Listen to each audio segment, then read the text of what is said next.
শারীরিক অবস্থার কিছুটা উন্নতি হলেও এখনো নিবিড় তত্ত্বাবধানে খালেদা জিয়া।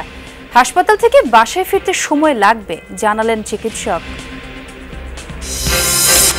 রাজধানীর মোহাম্মদপুরে বাবাকে বাঁচাতে গিয়ে সন্ত্রাসীদের হাতে যুবক খুন। পূর্বশত্রুতার জেরে হামলা বলছে পরিবার। আমার জামাইয়ের যখন কোপ মারছে তখন আমার পোলায় যায় এরকম ধাক্কা মারছে, ধাক্কা মারার পরে তো আমার পোলার এই জায়গায় কোপটা দিচ্ছে। ইনোয়া গাড়ি নাকি হাইস গাড়ি দিয়া হঠাৎ অনেক লোক আসছে, 10-12 জন, দাঁত আর আন্দা নাকি কি বলে। একজনে খবর কইছে যে তোমার বাবারে মারে, ও দৌড়ে এনে গেছে। থামছেই না নারীর প্রতি সহিংসতা, হরহামেশা অনলাইনে হেনস্থা। সাইবার বুলিং আইন সম্পর্কে জানেন না অনেকেই। খুব কম সংখ্যক আছে যারা সত্যি তাদের যোগ্য বিচারটা পেয়েছে।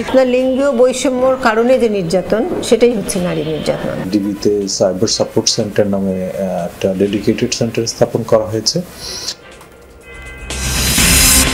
চট্টগ্রাম বন্দর থেকে ভুটানে পণ্য পরিবহন আজ খালাস হবে পরীক্ষামূলক চালান। ইতিবাচক বলছেন ব্যবসায়ীরা। ল্যান্ডলক কান্ট্রিগুলোকে ট্রানশিপমেন্ট সুবিধা দেওয়ার উদ্যোগ গ্রহণ করা হয়, তাহলে পরে বাংলাদেশ আর্থিকভাবে লাভবান হবে। ভবিষ্যতে হয়তো এটা চলমান থাকবে। সেক্ষেত্রে আমরা মনে করি যে আরও নতুন নতুন চালান এখানে আসবে এবং আমরা সেটা থেকেও লাভবান হতে পারবো। মানিকগঞ্জে বাউল শিল্পী আটকের ঘটনা ঘিরে দুপক্ষের উত্তেজনা কাটেনি এখনো। ভিডিও ফুটেজ দেখে হামলাকারীদের ধরার চেষ্টা করছে পুলিশ।